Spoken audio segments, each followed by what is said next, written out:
Hello and welcome, ladies and gentlemen, to the Rebowen Fieldhouse at Taunton High School for this sectional semifinals matchup between the number 2 seeded 21 Cohasset Skippers and the opposition, the number 11 seeded Bristol Plymouth team, who comes in at 17-5. We open up to what hopes to be the second chapter of a state title run for this boys Cohasset team.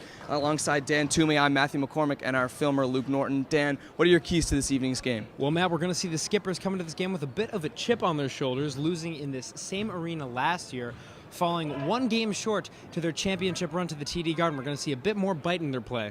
Absolutely, they don't need to do that, but of course against this dangerous Bristol Plymouth side who comes in after an 81-69 victory over South Shore Votech. A little bit of a Cinderella run for this Craftsman team, so the Skippers will definitely have to counter that. And last week, of course, in that Skippers victory, which 48-41 over West Bridgewater, they got that close victory. And of course, as always in those close games, playmakers are the difference, and that happened last week, Dan. Of course, we did see West Bridgewater star Connor Cullinane drag in 18 points. However, that was countered by the balanced power of the Cohasset Skippers, as they have proved such all season. Henry Brown, the leading scorer, with 12 points, supported by Rocco Legel and Chris Haggerty, both with 9 points. Absolutely, you saw a really balanced effort from the Skippers team. But from a Craftsman perspective, who are the two players? There's 2 senior guards on this Craftsman team. Skippers are really going to have to watch. Well, Matt, we're going to be looking at numbers 10 and 25. I'm, of course, referring to Matt Cohasset, who dragged in 26 points last game. He is a senior guard, as well as Jacob Gordon-Murphy, who also dragged in 20 points, another senior guard, as we're seeing a bit of a theme here. A lot of support for the Craftsmen coming from the shorter play of the more experienced players. The Skippers are going to have to watch out for that. Absolutely. We hope they can shut down this potent Craftsman offense that put up 81 points in their last week's game. So let's get you guys down onto the court as everything starts up. All right, ladies and gentlemen, it's just about that time, Dan. It's game time. Of course, Matt, as Joe and Tim do their thing, the crowd's getting ready. It should be an exciting game. Absolutely, and we'll just recap starters for both sides for this Bristol Plymouth squad. We have senior guard Matt Cohasset, senior guard Jacob Gorman. And we have center number 5 Brian Kane, number 32 junior forward Matt McDermott, and finally we have junior Ryan Brown, number 20.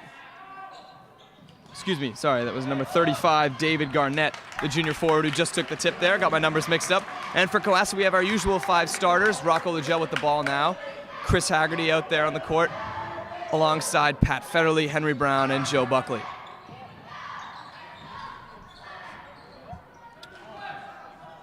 And some good ball movement early on from the Skippers here. Joe Buckley gets an open look, but he can't get it to go. Often you find players struggling to find the net when the game begins like that. They're not used to the gym. They might be thrown off. Often in gyms where the curtain is not down, sort of the proportions of the background throw the players off. So absolutely. Understandable. Good pickup, Dan. Certainly, this is definitely different than the Sullivan gym where the Skippers used to be playing. And it is such a large gym. Not a lot of fans here, so it's pretty eerily quiet here as that shot goes up, as the shot clock winds down. Rebound by Pat Federley, and the ball is brought up by Rocco Legel. Of course, reminding you, this is the CSPN Game of the Week, brought to you by 143 TV. Alongside Dan Toomey, I'm Matthew McCormick. Shout out to our filmer, Luke Norton, as Pat Federley gets the scoring started with that tray ball, Dan. The Skippers are starting to find the range here, Matt. Hopefully this will be a theme for the night. And last game out, Federley had himself a game with 8 points. Tonight already getting started off strong with 3. Joe Buckley comes up with the steal. And Federley driving, trying to find his shot, but he's blocked. Rebound by Garnett, and now the ball is pushed up. And there's a bucket there. That's a rare thing we'll see with the Skippers defense, as just falling apart over these last 2 plays. Coach Ajiri is not happy as he is about to sub in junior guard Teddy Craven. And Craven comes in for senior starting point guard Rocco Legel. And down on the other end, that was Jacob Gorman with the basket, one of those 2 people we outlined to watch in the pregame. And this time Gorman with the turnover, as coming up with the steal is Joe Buckley, and Craven now pushing the ball up. Ball out to Haggerty. Can't get the 3 to go. That's usually his spot, Dan. That was a great find by Teddy Craven. He knows where his teammates can shoot, and that's really Teddy's game.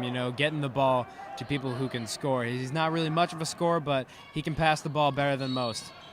Absolutely, and we got an off-ball foul here offensively on the Skippers, so now it'll be Craftsman ball here. Under 6 minutes to go in this first quarter. 3-2 is the score. Yeah, Craven only coming in, averaging about a point and assist per game. Really not a volume player in terms of statistics, but certainly is filled up many times when needed, when Rocco Liddell has been in foul trouble or injured and whatnot. Of course, it's not an easy role to fill, but he manages to, as the Crafters knock down a three in the face of the Skipper defense. And that's Gorman. Had 20 last game and now has all 5 of the Craftsman points so far this evening. Nearly a turnover there from the Skippers. And on the skip pass, Pat Federley's found, dumps it into Henry Brown, and Brown's shot rattles away. Rebound out now to Matt Cassess.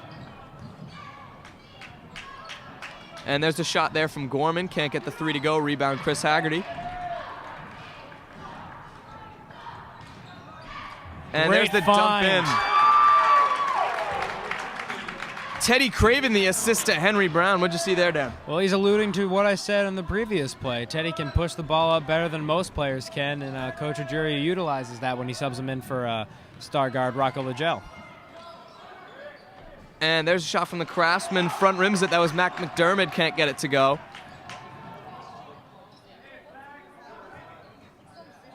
And there's another. Look at that. Same play. Henry Brown puts it in for 2 off the assist from Teddy Craven.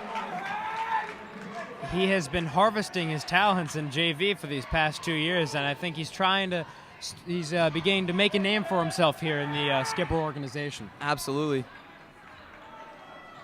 Craven must have some sort of goggles on right now, making him see the floor better than anyone else probably out there. Of course. And there's the shot. Getting going is Brian Kane, the 6'4" senior center. 6'4" seems a bit generous for him from up here, but Perhaps an intimidation tactic by the Craftsman. And there's Henry Brown, who back rims that baseline J. Taking the ball up now is Gorman. Kicked out to Cassess, can't get the 3 to go. Kane tries to save the ball, and he can't do so. Checking in now will be junior Harrison Martin, the 6th man.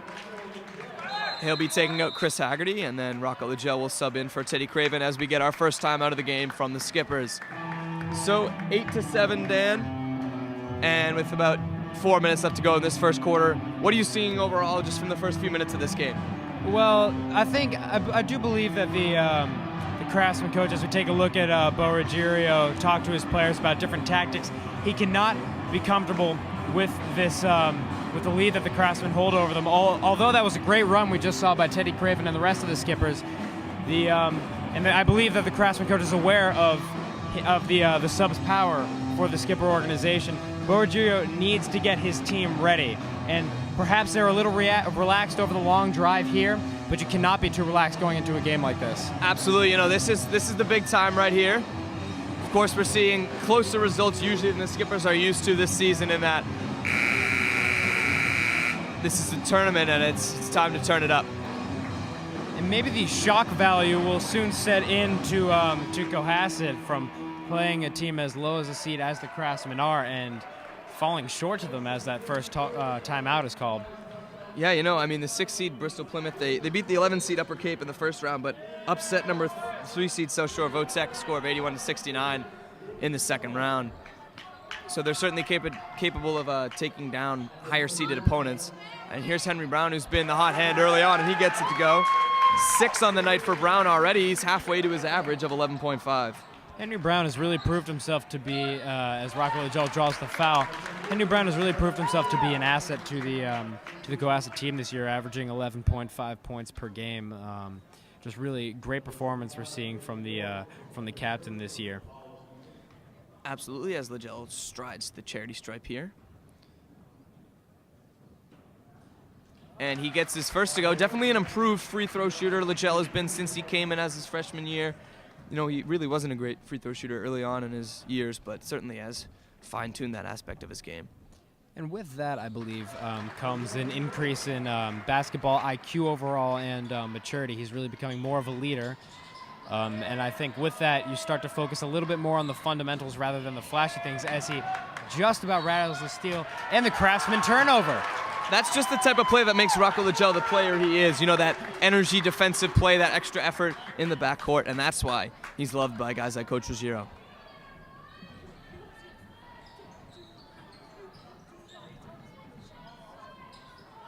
And there's that same play that's been working all game long, but nothing doing there for Henry Brown with that little jump shot in the paint. There's Garnett. No relation to Kevin Garnett as far as we know, Dan. Fortunately, he has the same high jump shot as Kevin Garnett, though. And there's sixth-man Harrison Martin going up with the take. A little bit out of control there, Dan. A bit. You know, I think as Cohasset takes the lead again, the Craftsmen might be a bit overwhelmed by what they just saw in the last turnover. That's really something that will bring down the morale and energy of a team.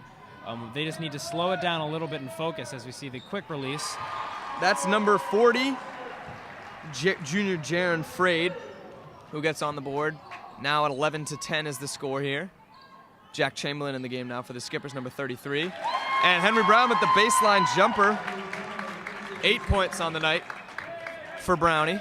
And one thing I do believe is undervalued about number 15, Henry Brown for Cohasset, is that he always finds ways to get open, whether that is because of Ruggiero's plays that he draws out in practice. He always executes them perfectly, and he always ends up being the open man ready for a jump shot. And fantastic play right there by Jack Chamberlain. Just getting the ball, about to go out of bounds, turns it behind his back, throws it off a Bristol Plymouth defender. That's some gamesmanship. We love to see the energy in the big man, Jack Chamberlain. And, you know, you're talking about Henry Brown, always finds a way to get his points, whether it be on jump shots, as Pat Federley buries that baseline J, deep two there. Whether it's scoring inside or getting those jump shots, Brown always able to make a mark on the score of each game. 16-10 now the score, under 2 minutes in this first quarter. And just further continuing on the topic of Brown, he really, going into this year, was not a huge prospect to be the star of this team, but he has proven otherwise. And he grabs the block, just as I was saying.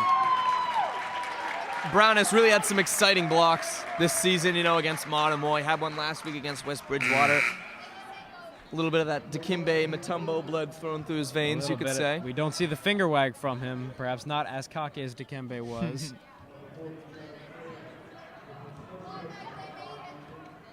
And Craven now back in, checking out Legel.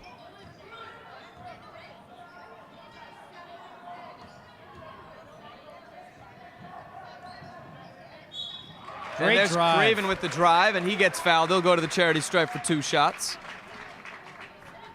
Have to like what you see from the Skippers so far, attacking, getting the shots that they want tonight, Dan. Of course. I mean, Coach Ruggiero must have said something motivating to them during that timeout, because ever since they were down, they're now back up 16-10. And Craven, who has struggled from the line this season, can't get the first to go.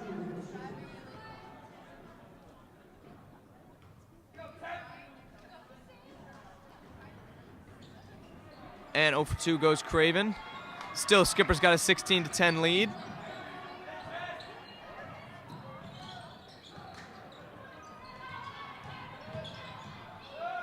And there's the block there by Brown, but going back up is Frade. He can't get it to go. Rebound, Henry.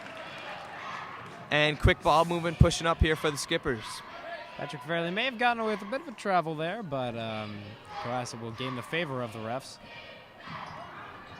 Pass almost picked off by Gorman there, but Skippers retain possession. Dumped into Henry Brown. Great assist from Chris Haggerty there, Dad. And, you know, that's one thing, along with the great assist by Chris Haggerty, that's one thing Coach Lawless highlights in practice for the big men. Having worked with such a group during my time with the basketball organization, is that whenever you get the ball in the low post, you never bring it back down. You always keep it high so you're ready for the shot. Absolutely, and so those little guards like myself couldn't run in there and steal the ball. Keep it high where the guards can't get it. That's the way to go.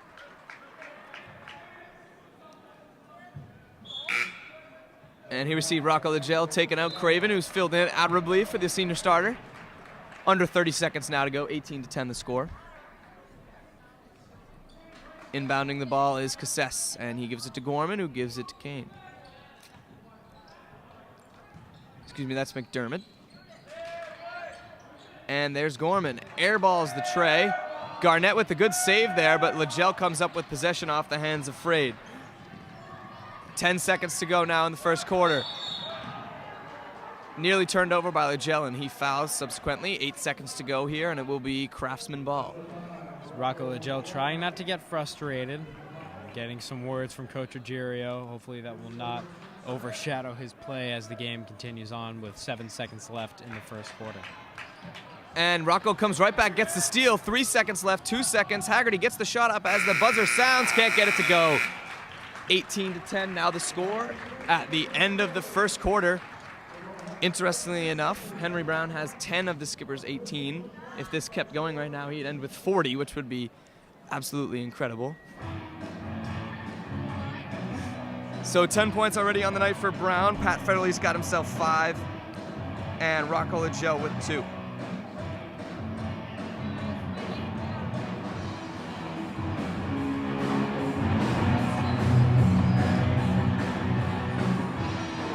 Looks like, Pat Federley has 6 points. One of those was a 3-ball that I missed. But Dan, what have you seen so far in this first quarter that has really flashed at you from the Skippers team or from the Craftsmen? I think it's the way the Skippers are managed to collect themselves early enough that it wouldn't have to be a comeback win. You know, after the first quarter, I think Coach Ruggiero realized if we keep it up like this is going to be a closer game than we want. So he called the timeout, calmed everybody down, got his players together and said, listen, we can beat these guys, we just need to be a little more focused about it and not be overly cocky going in. And that seemed to translate as the Skippers now have the 18-10 lead going in to the second quarter. I agree with you 100%, and I think the mantra for this second quarter should be feed the beast. Give the ball to Henry Brown, see if he can lead you to victory with those lanky arms. Somebody's got the hot hand, don't cool him down. Absolutely. And inbounding now as we switch sides will be, we don't switch sides. Apologize. Well, inbounding now, here the ball with Jacob Gorman. And there is Frade, who passes off and stolen by Rocco Legel. He'll have a fast break and he'll kiss it off the glass for 2. 20-10 the score now, Dan Toomey. Beautiful move by Rocco Legel. That is just what he brings to this team. Not overly fancy handles, but every once in a while he can impress you with the highlight reel.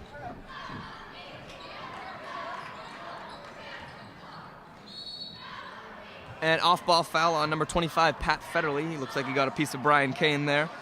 Pat not quite agreeing with the referee's call, but most basketball players do not, Matt. Yeah, absolutely. It seems the Zebras always gets flack for whatever call they make, and that's no exception for tonight. Good passing by the Craftsman, which translates into number 32, Mac McDermott's points.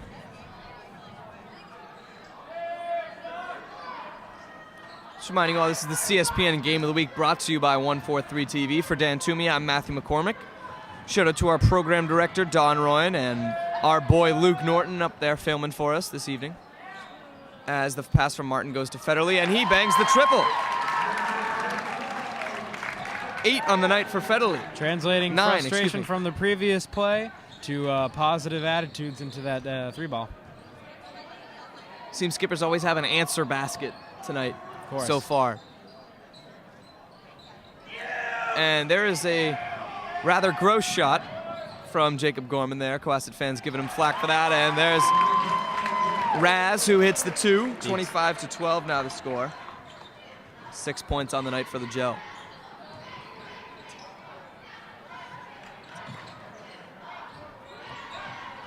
And as we see, the foul by what will seem to be number 31, Harrison Martin of the Skippers, as number 10, Matt Cohasset, will go to the line. Keep in mind, Matt Cohasset did have 26 points last game, proving himself to be the star senior guard of this Craftsman team, as he rattles in his first free throw. If I'm not mistaken, that's his first points of the night right there. So Skippers have done a good job through the first quarter of this game, shutting him down. Coach Ruggiero doing his homework on the other team, making sure they know who the star players are and who they need to focus on. You know, we aren't the only ones who have homework, Dan. Coach Ruggiero, of course, always studying the game, a student of the game, of course. Good to know we're not the only ones, as he bricks his second free throw.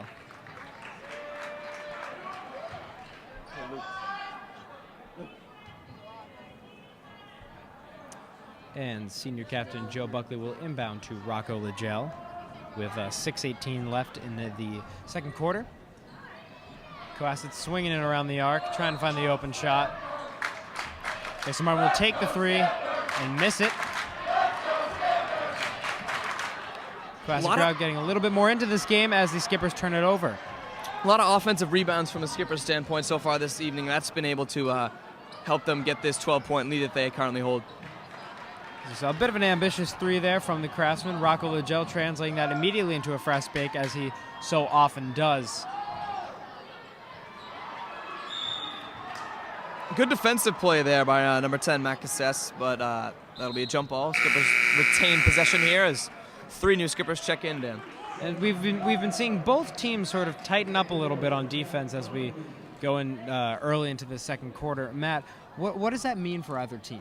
You know, I think the defensive pressure is always going to mount, especially for a team like Bristol Plymouth. When they're down, they're always going to be trying to pick up that defensive energy because, you know, the old cliche, the old adage, good defense is the best offense. So, you know, I think that's what they're trying to do, keep the intensity up. And from a Cohasset perspective, you just got to match energy, and that's how you retain leads. Of course, as Jaron Frade notches the Skipper turnover, but however, Cohasset will retain possession. Pat Fairley will take the three and make the three. With 2 seconds left on the shot clock, a desperation shot translates into 3 points and a 28-13 lead for the Skippers. Federley's got 12 this evening. That's his 3rd triple. My 4th triple, possibly even. He thought he was feeling the hot hand, however, the Craftsman saw such and blocked it, which turns into 2 points in a fast break. As far as I know, Pat Federley has hit 4 threes this game for all of his 12 points. You know, and although that was a block on that last play, Coach Ujiro can't be anything but smiles for Patrick Federley, as, I mean, 4 threes, and it's not even the end of the first half. We haven't seen him do this all year, Dan. You know, I think we've been looking for Federley to emerge, and he did it last game, you know, with 8 points, a big basket down the stretch. You know, he's continued that tonight. I mean, hitting those 4 threes, that's incredible. And if you can have a guy like Pat Federley out on the wing, spreading the floor, leaving the middle of the lane open for guys like Henry Brown to go ahead and eat down in the middle with those little hook shots, then, you know, you got a recipe for success. Those are the guys you want. Those are your comfort players who you know you can stick out in the 3 line, and if they're open, they will sink it every time. You know, you see players in the NBA who make careers off of just being able to sit out there on the 3-point line because defenses have to pay attention to them because they know they're so lethal from long range. And if you're a player like Pat Federley, you know, you're the 5th starter on this team. You're not necessarily going to be the go-to guy, but if that can be your role and just hang around that 3-point line, hit shots when you get the opportunity, and that's perfect. Of course, as the timeout on either end is about to end. Matt, what do you think were the words Coach Ujiro was telling his team? You know, I think he's telling them just to keep the pressure up. I mean, you got a 13-point lead, 5 minutes to go in this second quarter. You got a real opportunity to sort of put this team away in a way. I mean, if you keep up your pressure and you keep hitting your shots, then you're looking at a really good thing as you go into the second half. You got to make sure that Bristol Plymouth doesn't mount a comeback and, you know, have momentum as they head into the second half. And while fans are probably not looking for as close of a game as we saw with West Bridgewater and Cohasset last, it would be a little bit more exciting to see, you know, a closer game than the blowouts Cohasset is so used to. Yeah, I know. I don't want to speak too early, Dan. I mean, this is an 11-point game, but, you know, basketball, especially tournament basketball, gets faster paced. You know, a couple of possessions, and, you know, this Bristol Plymouth Craftsman team is right back in it as we saw against West Bridgewater last week. Jack Donahue and Rocco Legel passing it back and forth on the arc. Jack Donahue passing up a few open threes that we saw. Yeah, he's not really a 3-point shooter. He has hit threes this year, and he has taken them, but certainly as a big man, you don't want him popping a bunch of trays. And immediately the turnover and another ambitious three by number 32, Matt McDermott, as Rocco Legel chases down the ball for the breakaway layup, which will translate into 2 points.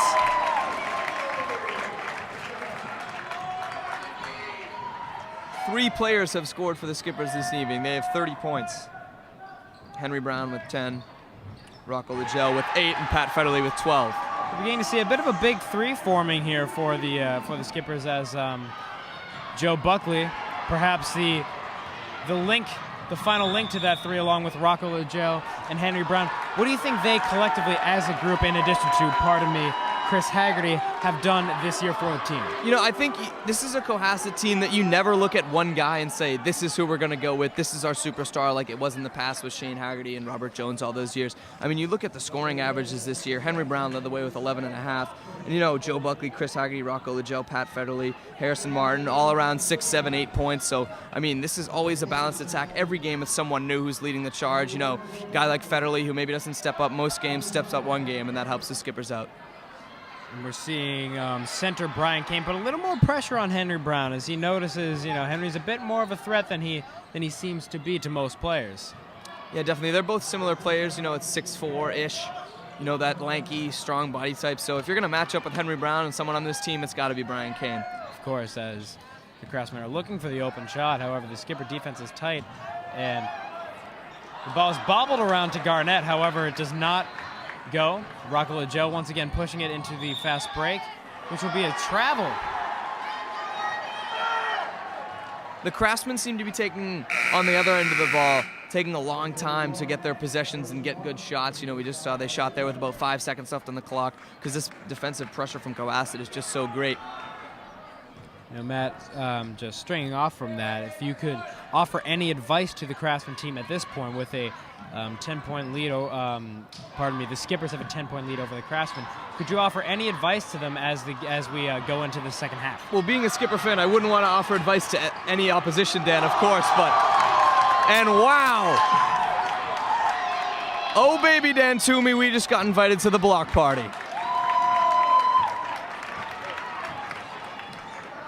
And my comrade is utterly speechless after that one. Fantastic block by Rocco Liddell. As the skipper crowd that is always so hard to impress during each game gets up off of their seats, seeing a little bit more of a Cohasset nationalism from the fans here. If that's such a thing.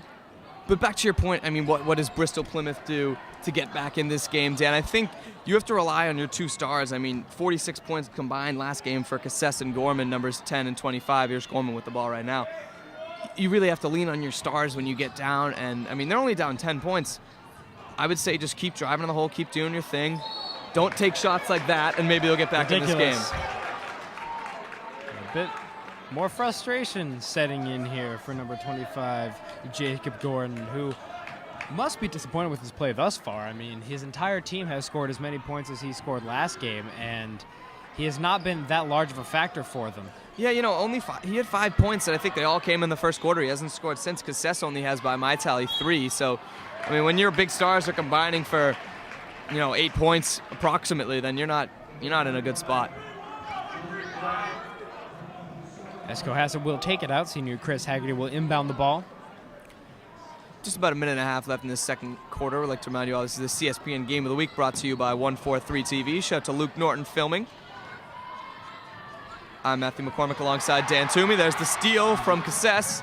Breakaway. Great strip by Rocco Liddell to slow down the break. He's probably had about 4 or 5 steals or strips so far this game, Dan. Of course, the quick hands of Rocco Liddell have always proved to be detrimental to any team facing him.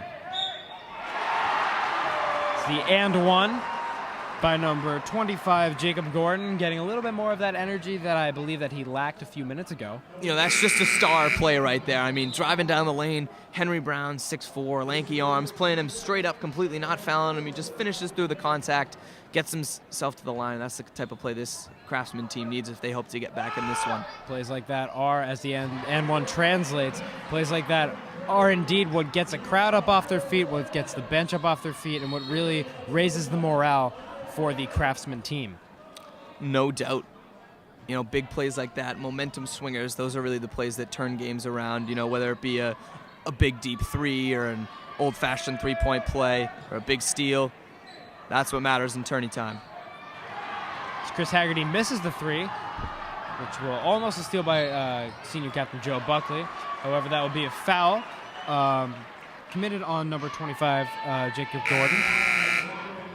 As Rocco Liddell is subbed out by number 1, Teddy Craven, who we spoke so highly of in the first quarter. Hopefully that will carry on to these last 40-some seconds in the first half.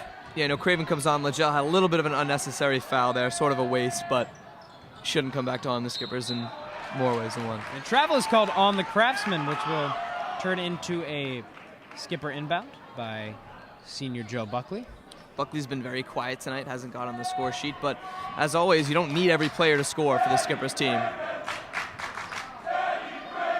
And that's great. Teddy Craven getting some love from the fans with the Teddy Craven As chant. he so often does. Getting low on time here. Skipper's got to wonder what to do here. Skipper's trying to find some way to get it into the paint and not just around the arc as the alley-oop play to Henry Brown. And a foul is called to wave it off. Oh, no. Borragiro very, very, very upset with that call. We saw that play to end the second half. They did the exact same thing last week against West Bridgewater. Would have been the same storybook ending to this first half, but the referees say no. You know what? They fooled me, Matt. You know, they were going around the arc. It looked like they were trying to find some way into the paint, and they couldn't find it. As number 25, Jacob Gordon-Murphy, sinks the first half buzzer. He's finding a little bit more of that magic that he had last game with 20 points. And you know, that's just the type of play that you hate to see from the skipper's perspective. You almost get your play to work on the other end, but then you come down on the defensive end, you let something happen, and now this, you know, for as good as the Skippers have played, this is a 5-point game, Dan, so we'll get you down to the halftime report in just a second. All right, ladies and gentlemen, welcome to the CSPN halftime report as the Joe and Timmy band shreds behind us. Just recapping this first half of play, 30-25 is the score. Skippers got the 5-point lead.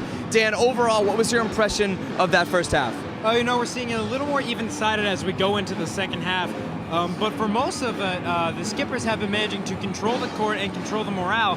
However, the Craftsmen are starting to bring it a little bit more into their favor as the first half comes to a close. And from your point, what do the Skippers have to do to really pull this one out in the second half? Not waste brilliant plays like we saw on that last play with the offensive foul by Joe Buckley, which would have translated into a great morale booster and great play for the Skippers. Was a frankly dumb foul by Joe Buckley. We cannot see that as the Skippers move on into this game. Absolutely. And from your point, who do you think is going to have a big second half for the Skippers team? You know, we saw Pat Federley hit those 4 triples for 12 points, and then, you know, Chris Haggerty, Rocco Liddell chipping in with 8 and Henry Brown with 10. Who do you look to really take the scoring on in the second half? Do you look for those guys who haven't gotten scoring to get involved? Do you think those 3 will maintain the scoring for the Skippers? You know, I hate to hold a bias, Matt, but I'm going back to the man of the year, Henry Brown, as he has proved to be the top scorer for the Skippers this entire year. I believe he's going to continue such play tonight as he tries to pull out the W for the Skippers. Absolutely. Brown scored all his 10 points in that first quarter, so we'll see what he can do in the second half as we get you guys down into the court as everything starts up. Huge shout out to Luke Norton, who's been filming for us all night. Thank you very much. For Dan Toomey, I'm Matthew McCormick, and this is the CSPN Game of the Week. All right, as time expires in halftime, we get started for this second half. 30-25 scored here from the Rebowen Fieldhouse in Taunton. Good long ride up here from Cohasset, Dan. Of course, we did get the special tour on the Skipper team bus. We, however, are still not that good at basketball. No, very true. Of course, both of us spending time on the JV basketball team. You, of course, for 1 year, and spent 2 years on the Junior Varsity Legend Squadron, as it is sometimes called. Not usually, though. By no one. And, of course, led by the czar himself, James Willis. See him on the bench there, as always. Shiny bald head, earning him the nickname Jim the Bald Eagle Willis. And everything's getting going now for this second half, and it'll be the starters back on the court right now for the Skippers. Guards number 5, Rocco Liddell, and numbers 20, Chris Haggerty. Forwards, Henry Brown, number 15, and Pat Federley, number 25, and our center, Joe Buckley, number 21. And same starters for Bristol Plymouth: McDermott, Gorman, Cassess, Kane, and Garnett.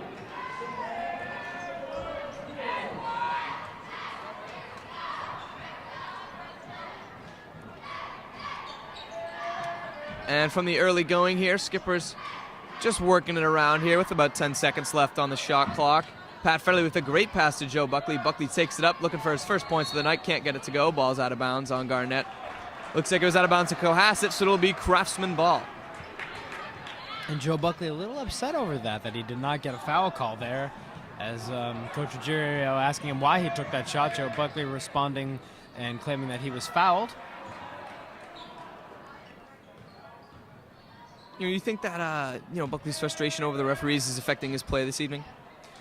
A bit. We usually see Joe Buckley being much more of a threat and a demoralizer to the other team, but as Chris Haggerty drains the long two.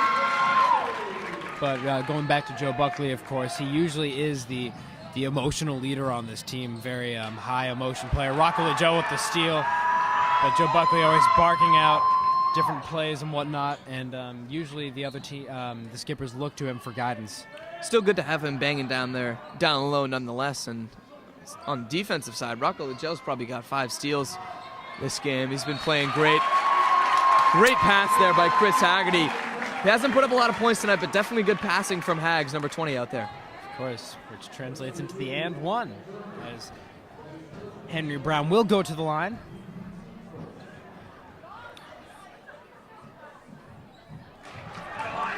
Converts the old-fashioned three-point play.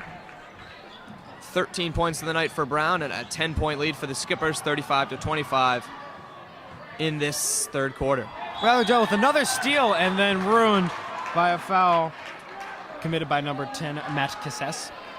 This is getting ridiculous how many steals Liddell really has this evening. You never see, especially at a high school game, a player, stealing balls this often. This is fantastic. Looking a little bit like Rajon Rondo of the Celtics there. And here's Pat Federley on the inbound.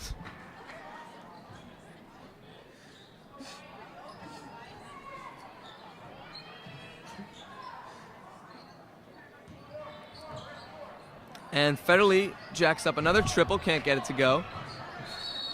And Haggerty unsuccessful in his attempt to throw the ball off of Brian Kane, and it'll be Craftsman possession here. And under 6.5 to go. And of course, Matthew's superlative for best socks this evening goes to Craftsman number 5, Brian Kane. And the shoes, too. I like his combination he's got going now with the neon colors. I'm a fan. Speaking of Kane, we should probably stop referring to players' shoes. Giving out, yes. Maybe superlatives. Grantham, great play in the hot hand.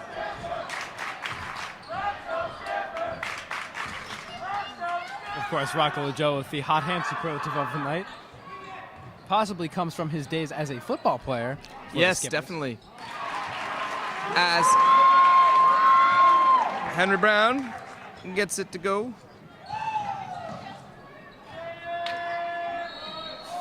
15 on the night for Brown. Exceeding his average of 11.5 per game. Go ahead, Dan, sorry. Of course, envy foul by Rocco Joe.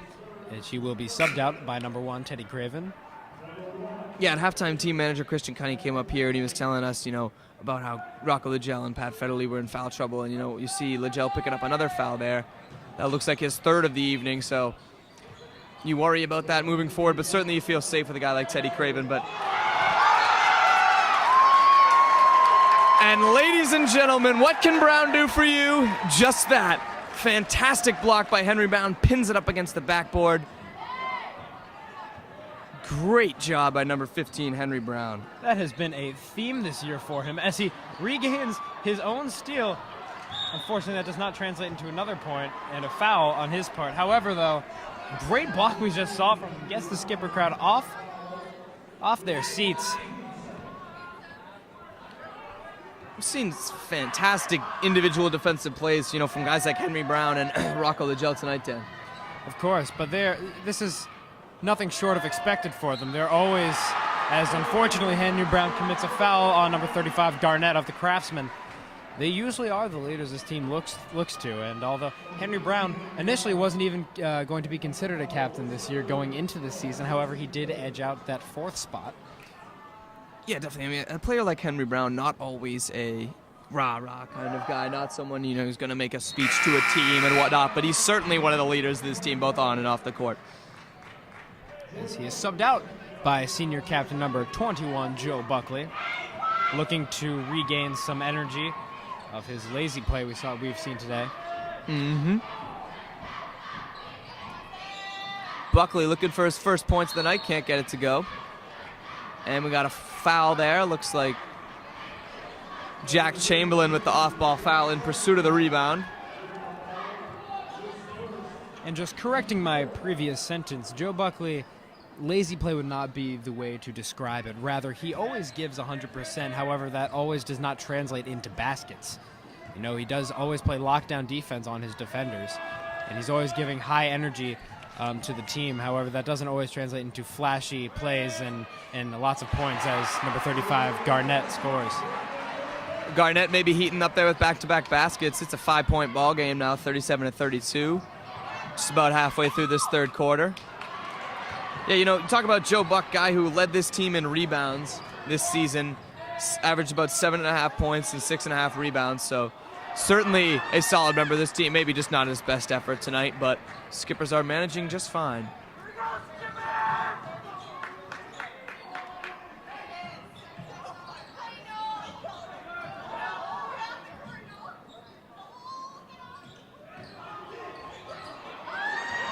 And there's a steal there. That'll Stolen be frayed. The steal was helped by Teddy Craven. However, that did translate into the stat for Joe Buckley. And we got a timeout. Great job by Coach Ruggiero timing that one. Frantic pace to this game ever since really the start of this second half. Coach Ruggiero looking a little bit heated to guard Teddy Craven. And the sound of Cohasset basketball. We have the Joe and Timmy band, who are Joe and Timmy Cavanaro. Joe, a Cohasset sophomore on the drums, and Timmy, a Cohasset senior, shredding on the guitar. Timmy, of course, will be attending Harvard next year. Great kids over there in the Cavanaro band, always providing entertainment for the fans. Of course, Tim, known as a bit of an underachiever, getting into Harvard earlier this year. Nonetheless, always shredding. What's your favorite Joe and Timmy song? No, I gotta go with the classic Joe, and Tim. Great song. It's their trademark. Everyone knows them by it, and it really gets the crowd going. Definitely that Eye of the Tiger where the fans, you know, chant their names. That's when you really know you're at a Cohasset basketball game, as that happens. Of course.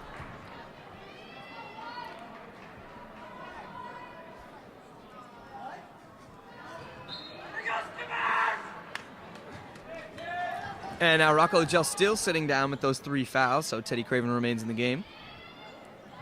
And very, very quiet in this gym right now. McDermott coming up with the steal.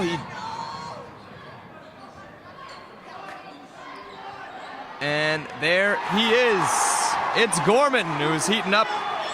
First points in this second half. By my tally, he's got 12 on the night. And there's Harry Martin driving and gets fouled.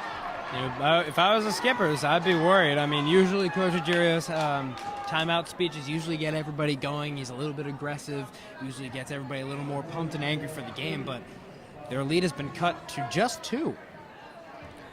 You know, opportunity to build on that here with Harrison Martin, but what's your level of concern, we'll say on a scale of 1 to 10, if you're Coach Borrugiro, about this team coming back, or do you feel confident in the way your team's playing so far tonight? You know, as Harrison does sink his first free throw, extending the lead to 3 points, I would put it on a level of probably around 7 or 8.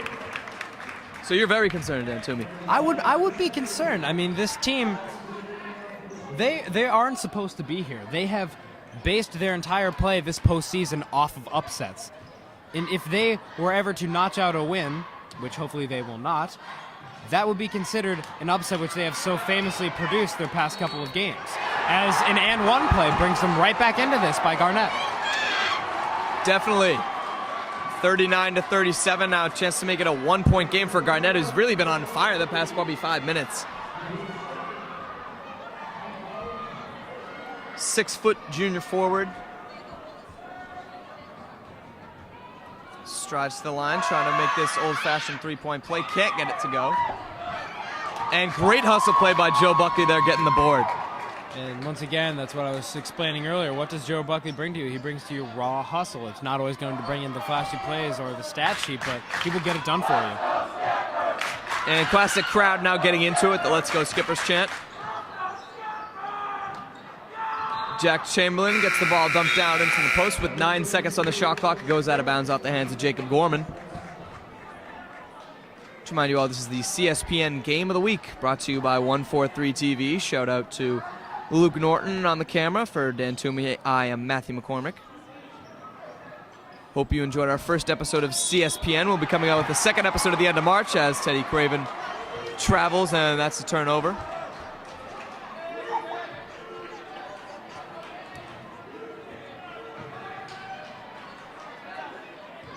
Coach Ruggiero calling off the press. Perhaps the call will just slow it down a little bit.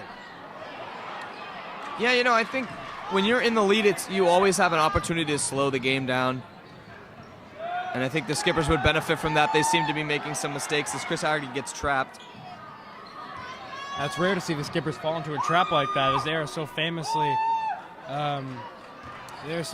labeled as doing to other teams. Usually the perpetrators of that very same trap, exactly. And another skipper's miss brings the ball to Gorman, who brings it up looking to potentially tie this ball game.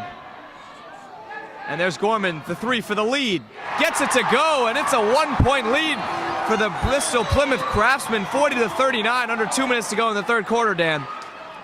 And this is where the scale of my worries, as a foul is called on number 25, Jacob Gordon. This is where I would probably raise my level of worry from 7 to an 8, probably to an 8.5 or even 9, as they have just given up their lead. Certainly it is. Don't see the Skippers team down a lot in games, but pulled off a close one against WB last week, so we'll see what they can do here. Craven with a rare drive to the bucket. Almost a fantastic layup, but it rattles out. Have to like the take from Craven nonetheless. Of course. And one thing that I do believe is on the Craftsman side, as Chris Haggerty, number 20, notches out the steal, they do have the David and Goliath title going into this game, as the underdog is usually favored in such stories that have been recorded in different movies across sports history. They do have that sort of motivation going into this game versus the Skippers. Gorman with a little bit of an off-balance shot there after the turnover, and Legel now pushing the ball up to Haggerty. And Legel will take the open triple. Can't get it to go. Both Legel and Federley haven't scored in the second half. And there's Garnett, who gets the 2 to go. Now a 3-point lead for the Craftsmen. And Buckley front rims the triple. Great hustle play by Donahue, but it will be Craftsman ball.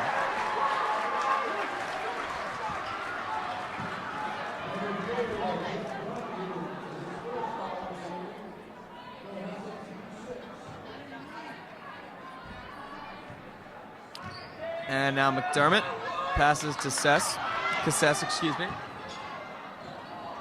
And good look up there. And it's Frade who can't get it to go. The famous defense of Joe Buckley once again proving to be a frustration for the Craftsman players. Now with the shot clock off and just about 12 seconds to go here, the Skippers will hold for the last shot of the quarter. Pat Federley gets it on the block, gets it to go. 2 seconds, 1 second, and that will end the third quarter. Skippers down 42-41.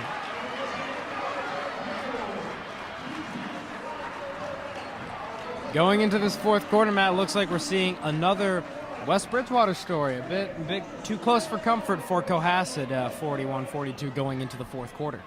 And how do you feel about this team's chances in pulling this one up, and they get that little momentum boost at the end of the quarter from the little jump shot by Federley? How do you feel? In the sport of basketball, it's plays like that do it all. Honestly, this is a sport of quick runs. One run can make a team, and one run can destroy another. And I believe that is what Cohasset's hoping for, although they don't usually base their play off of streaks such as that. They do often look, though, to get on a run that will get the crowd up, get the players up a little bit, and just raise morale. And if we're playing a little pretend here, as we used to when we were younger, if you're putting yourself in the mind of Coach Ruggiero, what are you saying to your team right now? Knowing Coach Ruggiero, I would assume that he cannot be happy. These cannot be pleasant pieces of advice that he's offering his players. He's probably telling them to, focus as hard as they can on just getting down the floor as fast as possible to break this Craftsman defense that has sort of tightened up as we've seen in the third quarter. Absolutely, I agree 100%. And back going into the fourth quarter, number 32 of the Craftsman, Matt McDermott, will inbound the ball. The score is 41-42 with a Craftsman lead over the Skippers. Fasten your seatbelts, everyone watching at home. It's going to be a wild fourth quarter.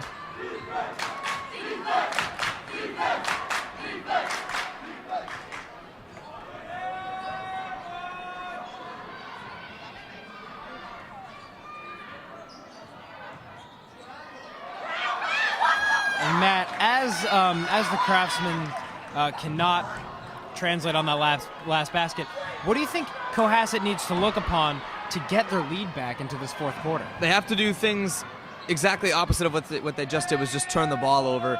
They have to just be smart.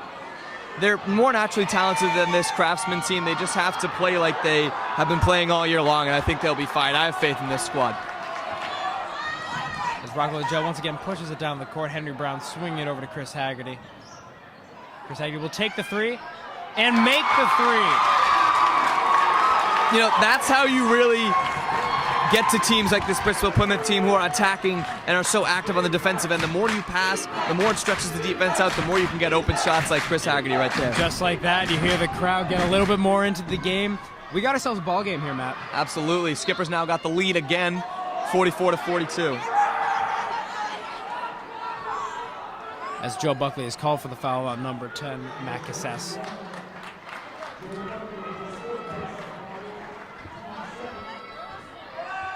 Cohasset hasn't really made too much of an impact by my tally, just only 3 points on the night. Make that 4. Score is now 44-43 with a Skipper lead with 6:41 to go in the game. And Matt Cohasset ties it up 44-44.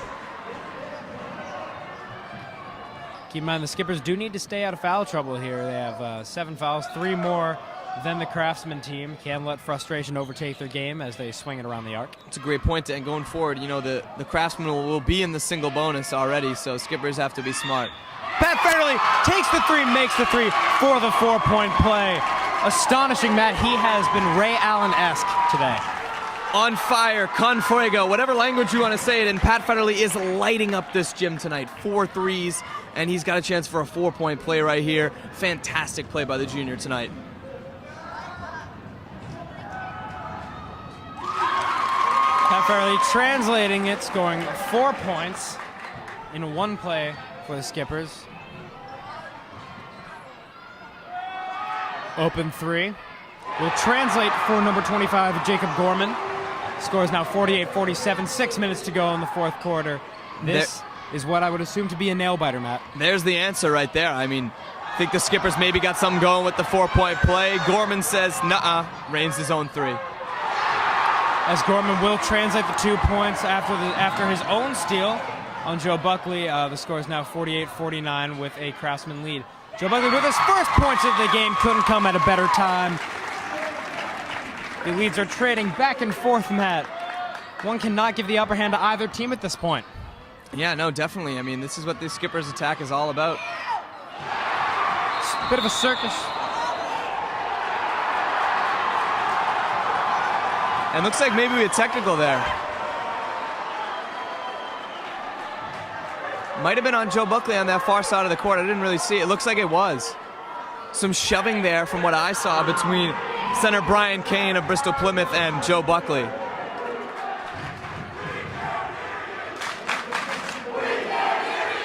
And a bit of a crowd battle we're seeing here now. And there's Cohasset getting the first to go. Now a 2-point lead.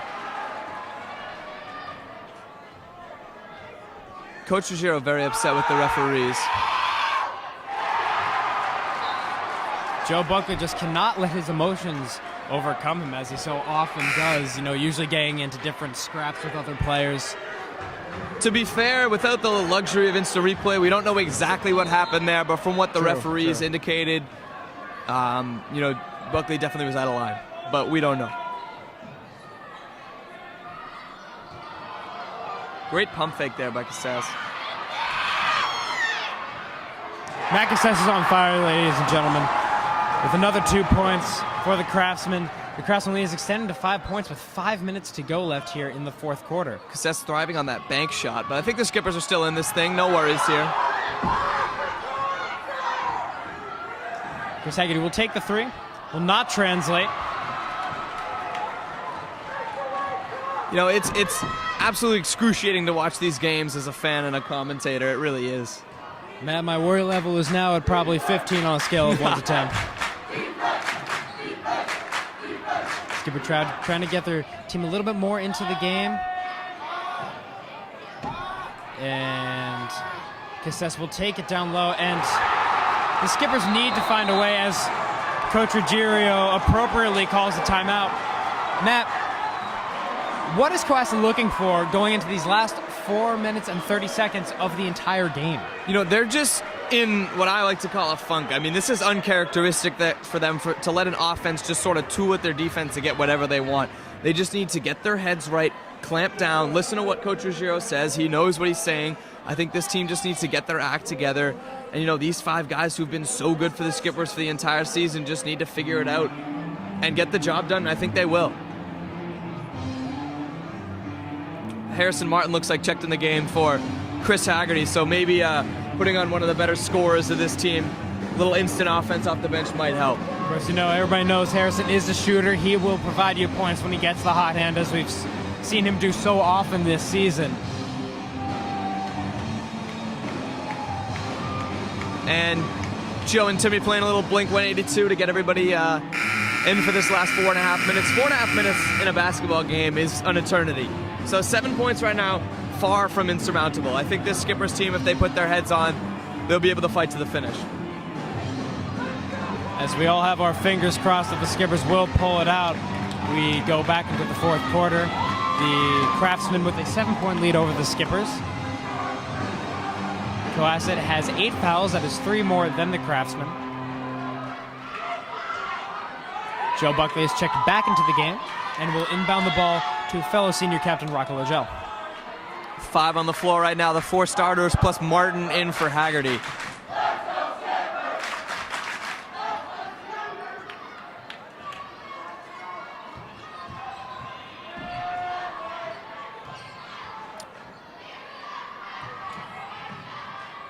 And as Cohasset swings it around, Patrick Federley will take the 3 and miss it.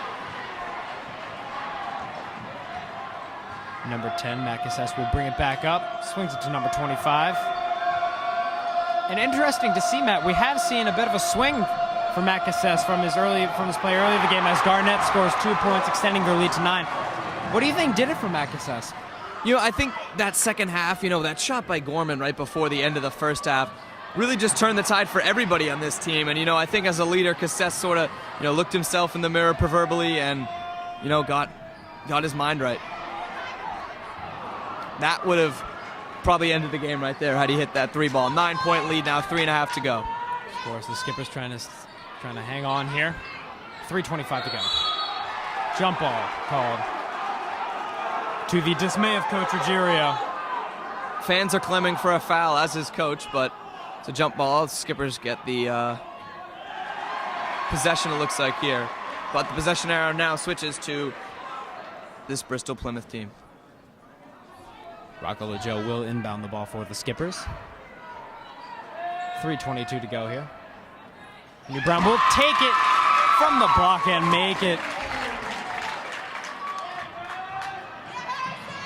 You know, Hollywood storylines do happen, and down 7 now. Skippers got a chance. 3 minutes to go. Great defensive play by Harrison Martin there, not picking up the foul. As the Craftsman, and the Skippers will notch the steal against the Craftsman. Rocco Logel will push it up. Raz Daddy coming through again. Every play is crucial here, Matt. Henry Brown say will that take again. And draw the foul, and he will go to the stripe for 2. 17 on the night for Brown.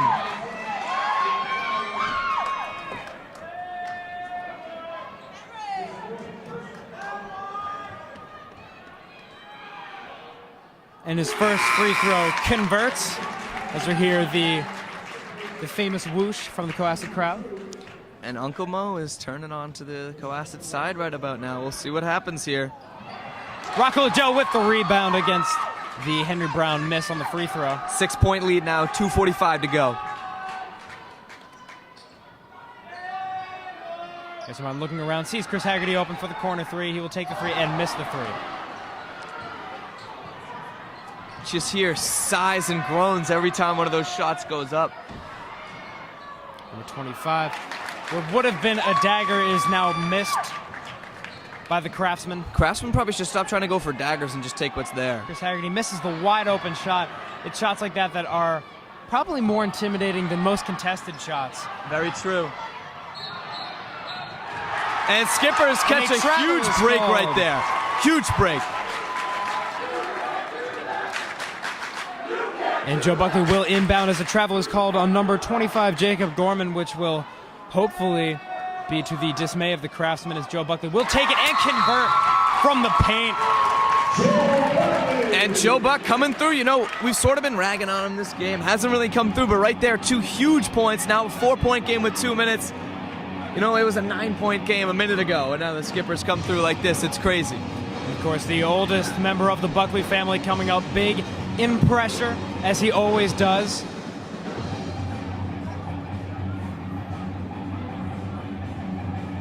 Age-old question we always ask in these tense situations. What are you saying to your players, Dan? Honestly, no one can determine truly what is going to come out of the mouth of Bo Ruggiero, but right now I would try to smack my players into the situation of the game. There are 2 minutes left and you are down by 4 to a team that is a lower seed than you coming out of an almost undefeated season. This is very uncharacteristic for the Skippers. I believe that they can turn it around if they just get their heads on straight. Absolutely. I mean, he's in the Massachusetts Basketball Hall of Fame, High School Basketball Hall of Fame for a reason. I mean, he knows what to say in these kind of situations, hopefully with 2 minutes to go. And as the wise words of Coach Ruggiero are wrapped up, we head into the end of the fourth quarter with 2:01 to go.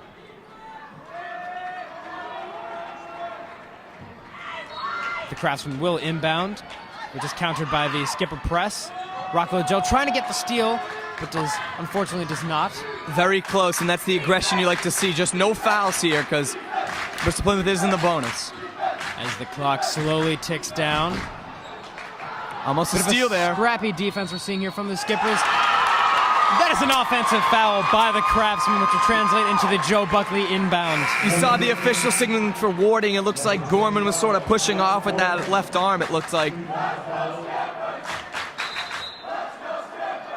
Now 1:44 left. 4-point game. Skippers really got to convert here.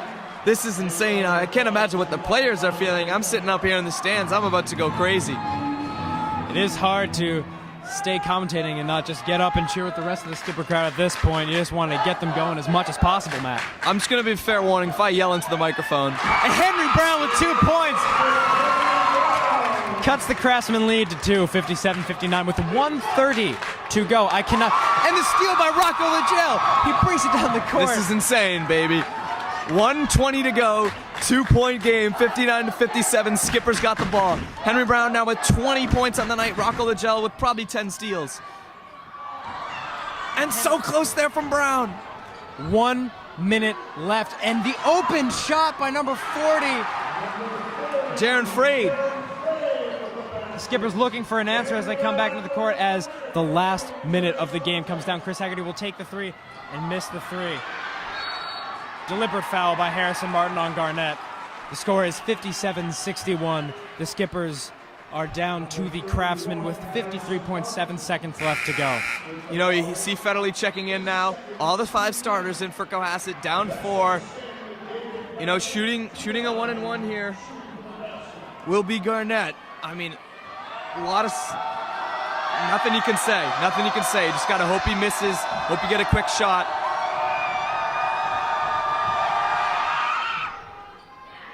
And it goes for Garnett. 5-point game. If he hits this, you know, it's got to be a 3 from the Skippers. If he doesn't, then, you know, you just got to take what's there. will set up for the shot, and he will sink it. The score is 57-63 with the Craftsman lead. The Skippers looking for 2 threes to get back in it. Patrick Federley, of course, the hot hand of the game, is out there. Give the ball to Federley. Pat with the ambitious three turns into an air ball and a Craftsman possession. You know, I think that's what you had to do in that situation, was give the ball to Federley, who hit, 4 or 5 threes this evening. 5 threes, I think it was.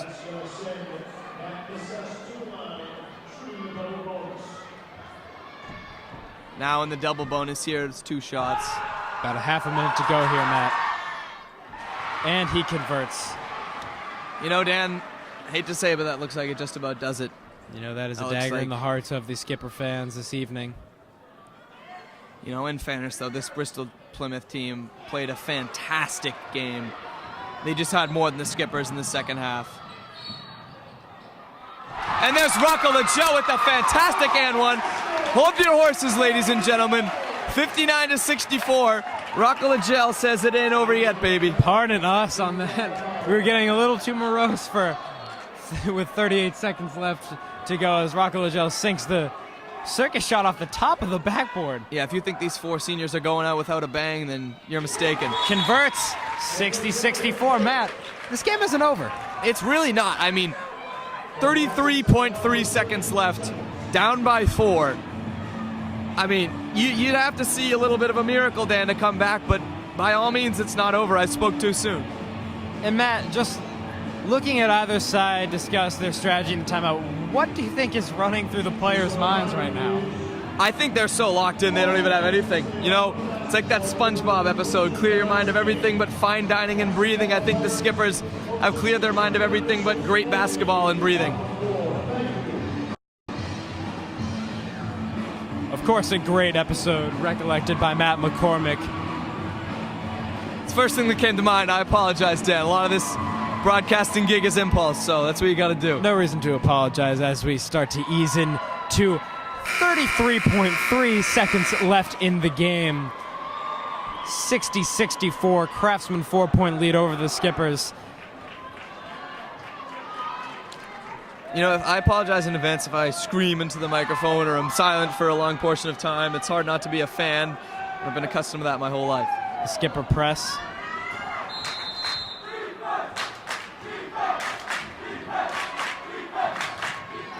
And ball inbounded there to Cohasset. 30 seconds left and a foul. No basket. Smart foul there by Brown, but it is going to be 2 shots, so you really got to hope Cohasset misses both, which I know is tough for such a great player such as him. The Skippers did dig themselves into a bit of a rut, racking up so many fouls. No doubt. No doubt. 10th recording.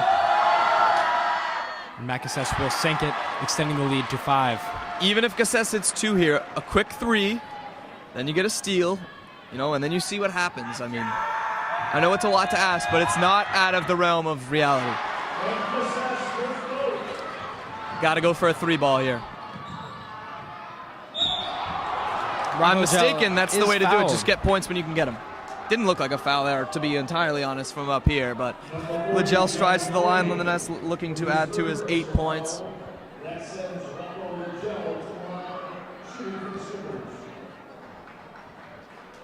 Rocco LaJoe will miss his first free throw. He's got to miss the second now, Dan. 1 point does you nothing in this situation. You got to try to get the rebound. For a rebound of. So hopefully Pat Federley or Chris Haggerty can get in here and do that. Interesting tactic by Coach Ruggiero, not putting the top rebounders Henry Brown or Joe Buckley in for the to get the rebound for a potential Rocco LaJoe miss, which did not happen. In fact, Rocco LaJoe did convert that free throw. The score is now 61-66 as the Skippers foul the Craftsman. But you know what? You have to foul in this situation. The longer you lengthen out the game, the more of a chance you give yourself to hit a couple circus shots. You never know. 23.8 seconds. We'll see. Now, junior forward, Matt McDermott will go to the line. And he misses the first. This is exactly, that's a good person to foul McDermott, who hasn't really been perfect from the line. Sure. 23.8 seconds left to go as the lead is extended 61-67. 6 points, nearly a turnover there. Can't have that. 20 seconds left to go. And Chris will take the 3 and brick the 3. And a foul is called on Joe Buckley. That will go the Craftsman's way. 14.4 seconds left in the game. And now I think it's safe to say, Dan Toomey, that this game is just about over, and this magical season for the Skippers is, looking like it's coming to an end, as unfortunate it is to say that. As much as it pains me to say, Matt, I have to agree with you. And who would have thunk it? Lead is now extended 68-61. This 6th seed, Bristol Plymouth, they've outplayed their seed already. They beat the 3 seed South Shore Votech, and they're about to, topple the 2 seed Cohasset. So this is indeed a Cinderella story, 61-69. Cohasset once again looking to push it down the court. Rocco Legel with the desperation 3 will brick it. That'll be a rebound for number 32. Stolen, actually. Pat Fairley with the 3. That will be another brick. And 2-1. That is the game, ladies and gentlemen. And that's going to do it for this one, 69-61. Skippers fall in the sectional semifinals. You can't help but fear for those players. You see guys like Chris Haggerty, crying. They put their whole lives into basketball. Now it's over for all of them. I mean, it's sad. But at the same time, as the cliche goes, all good things got to come to an end. For Luke Norton and Dan Toomey, I'm Matthew McCormick. We'll get you guys down onto the post-game report in just a few moments. Thank you very much for watching. Skippers ended their season with a 69-61 loss to Bristol Plymouth. Good luck to Bristol Plymouth moving on. All right, welcome to the post-game report, ladies and gentlemen, for CSPN. Skippers fall 69-61. Their season is over. It's sad. You can't help but feel for all those 4 seniors: Henry Brown, Joe Buckley, Rocco Legel, Christopher Haggerty, all senior captains. You can't help but feel for them. But certainly this loss, you can't chalk it up to a lack of effort. The Skippers were fighting hard to the bitter end, but Dan Toomey, what was really the difference that gave Bristol Plymouth the win tonight? Honestly, I think I predicted in the beginning of the game, they are motivated by the story of an underdog. That always motivates the lower seed to defeat that higher seed, and we saw that as the Skippers, with a nearly undefeated season, fell to a seed much lower than them, which is shocking, but you can't deny that motivation had to be feeding them something during the game today. And I mean, you can't look at this all from a Cohasset standpoint. Great effort by the 6th seed Bristol Plymouth. You look at guys like Cohasset and Gorman, who really just put their hearts on the line. Gorman especially, who reigned in over 20 points tonight. I mean, from a Bristol Plymouth standpoint, what do you think this win does for them moving forward in their tournament resume? Motivation, Matt. This is indeed a Cinderella story that we're seeing here. This is not commonly seen amongst high school basketball teams. And players like Cohasset was able to turn it on during the second half. We were doubting him in the first half, but he managed to prove us wrong. So great win for the Craftsmen, and unfortunately the Skippers just couldn't translate today. And as tough as that loss was, I mean, you can't help but think of how fantastic a season it was. 20-2 the Skippers finish at. You have those 4 senior captains, leaving such a great legacy. Coach Bo Ruggiero, overall as the season, what was your overall impression? This season was nothing short of exciting, Matt. I mean, every game that we commentated was either boring to the point because they had such a high lead over the other team, or exciting because of close games that usually ended up in a victory. And back in the days where we thought they would go undefeated for the entire season, to just this morning when I expected them to go to the Garden and eventually go to the championship. This is definitely a season that we're going to be looking back on. Hopefully the Skippers can notice something, not to just rely on one player as they did with Shane Haggerty, but try to focus more on team play, which they did this season, which obviously translated well for them.